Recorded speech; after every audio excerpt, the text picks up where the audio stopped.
ابراہیم جاؤ بچے کو ذبح کر دو۔ چھری لے کر باپ چلا 1500 کلومیٹر کا سفر، سارے راستے کیا سوچ ہوگی کہ میں چھری چلاواں، اے بکرا تھوڑا ہے میرا چاہیں تے بکرا ذبح ہویا پیا کہ وہ عید پڑھ کے گئے اس اے بکرا تو نہیں کومنا، پتر کومنا ہے۔ عمر کتنی ہوگی؟ 92 سال۔ 92 سال ایک بندے کو مرغی نہیں کوئی جنت تو پتر کومن دا حکم آ گیا۔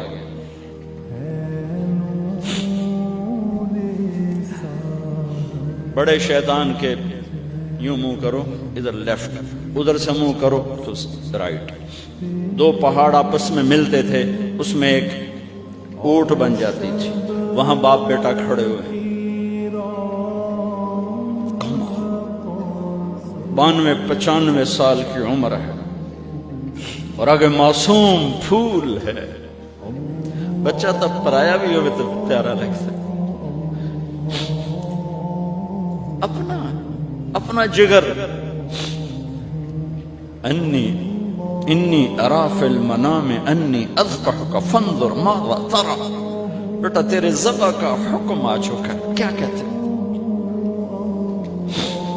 تو آگے بیٹا کہتا تسی خواب ویکھیا میرا کی قصور کہ میں نے خواب دیکھا تجھے ذبح کرتا ہوں۔ تو آگے اسماعیل کہتے ابا میرا کیا قصور ہے، خواب تو آپ نے دیکھا ہے، میں تو آپ کی اکیلی اولاد ہوں، مجھے کیوں ذبح کرتے؟ جواب سنو، یا ابا تفعل، میں قربان جاؤں قرآن کی اس تعبیر پر۔ اسماعیل علیہ السلام کے جذبات کو دو لفظ، یا ابا تفعل، یا ابت افعل،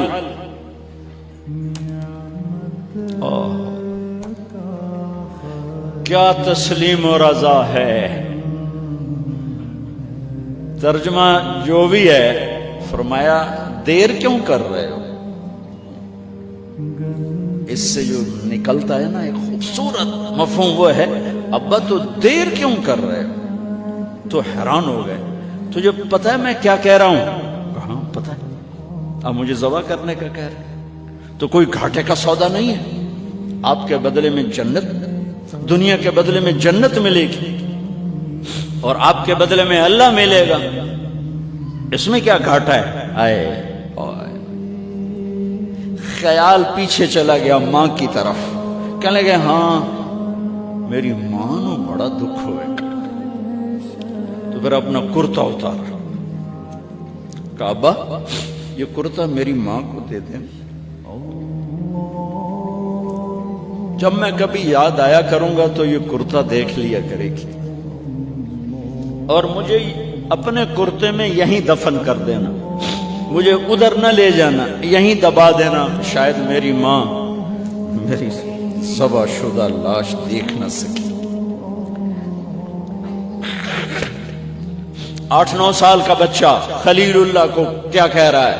میرے ہاتھ پاؤں باندھ دے بابا، شاید میرا پاؤں یا ہاتھ تجھے لگ کے کوئی بے ادبی نہ ہو جائے، میرے ہاتھ پاؤں باندھ، مجھے الٹا لٹانا، سیدھا نہ لٹانا، کہیں آنکھوں میں آنکھیں پڑیں اور تیرا دل نرم ہو جائے، تیرا ہاتھ نہ کم جاوے، میرے رب دے امر اچ دیر نہ ہو جاوے۔ ان کو ماننے والی امت کہے سود کے بغیر گزارا نہیں، جھوٹ کے بغیر گزارا نہیں، ملاوٹ کے بغیر گزارا نہیں، رشوت کے بغیر گزارا